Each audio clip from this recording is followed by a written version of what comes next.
ださい。お客様のご理解、ご協力のほどよろしくお願いします。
1着2番小林瑞希、2着1番吉田圭佑、3着8番青山周平、以上でございます。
はいかがでしたか？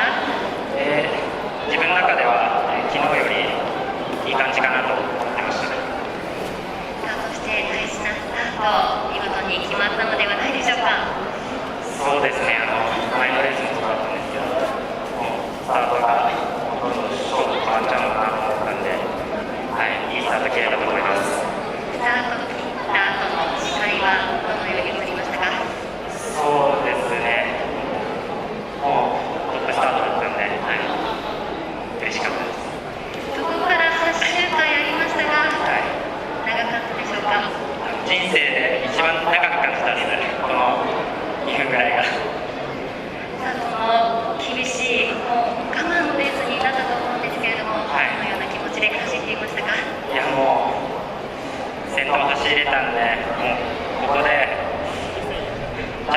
できなかったらもう一生自分取れないんじゃないかなと思ってもう一生懸命走りました。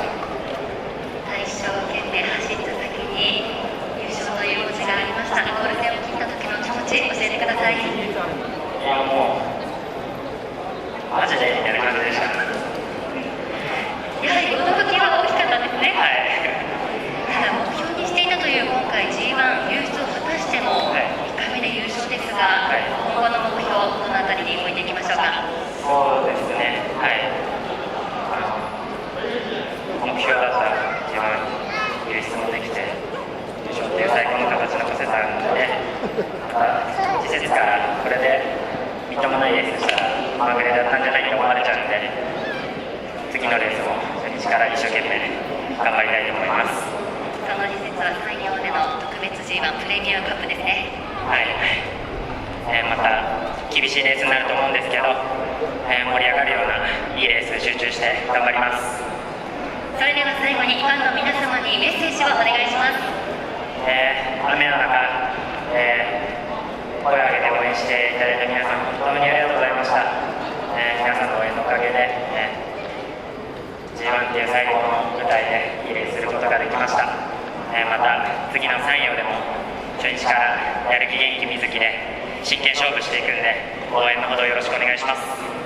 小林瑞希選手優勝おめでとうございました。ありがとうございました。